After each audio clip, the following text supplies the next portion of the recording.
Think about your favorite video game. The character runs, jumps, or dances. But how? It's all animation. And today, we will learn how to bring our Scratch sprites to life the same way.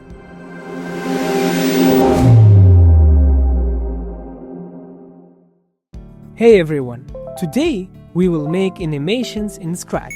We will move sprite continuously and change customs to make it look alive. What is animation? Animation is showing many pictures quickly, each a tiny bit different. In Scratch, those pictures are called customs. There are two ways to animate. Motion animation, which keep your sprite moving. Custom animation, which switch or step through customs to fake movement. Let's go to Scratch and explore these types. Let's say we have this bear in the forest. Now, let's try the first type of animation, the motion animation. We can move it 10 steps. Let's say when the space key is pressed, move it 10 steps, but not just once, but forever. Now, if we click run, it's not gonna move unless we click space.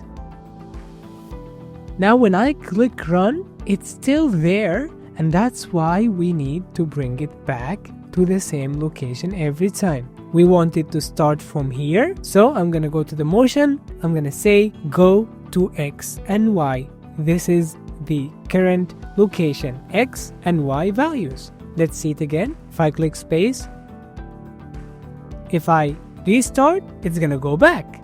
Now you can also add a wait block if you want it to wait some time. Let's see how it looks now. Isn't that cool? Now what is the other way of the animation? The other way is by switching customs. So we can go to the looks and you can find this one. Switch custom to this one. Look at how many customs do we have. If you want to see them, we can go here to the customs. We have all these customs which represent the bear walking. So let's keep it at A, and now instead of switching the custom every time, we can just say next custom. And we don't want it to be done once, we want to do it forever. And let's wait some time after every time we're switching the custom. Let's make it 0.2 seconds. Now when we press the space, it moves forever. For this one, let's say when I click B. Now ready? 3, 2, 1. If I click B. Now, what if I combine this animation with this one? And look, if you don't want to keep this custom, every time you click run, you can go to customs and switch to the main custom you want. Let's say it's custom A. So this is how it's gonna start. And instead of using 2 events, 2 triggers, we're gonna use only one. And I will keep the wait for this one. So every time I click space, it's gonna be doing the 2 together. It's gonna move 10 steps and switch the custom and wait some time. Ready to see it? 3, 2, 1. Now it looks like as if it's actually walking. Good job!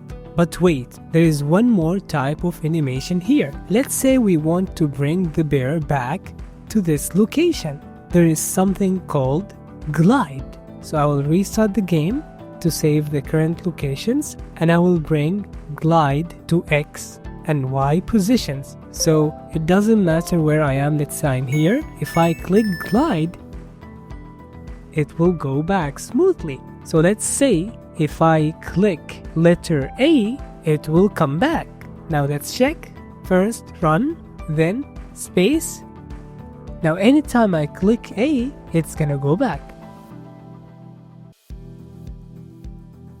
Why does it keep going and walking? Because we put forever loop here. Animation is just small changes repeated quickly. Use motion for travel. Use customs for life. Combine both and your sprite will feel real. And guess what? We're already halfway through our coding from the beginning playlist. You've learned so much already, and the best is still ahead. Stay curious, keep coding, and subscribe for more. See you in the next video. Pandabood.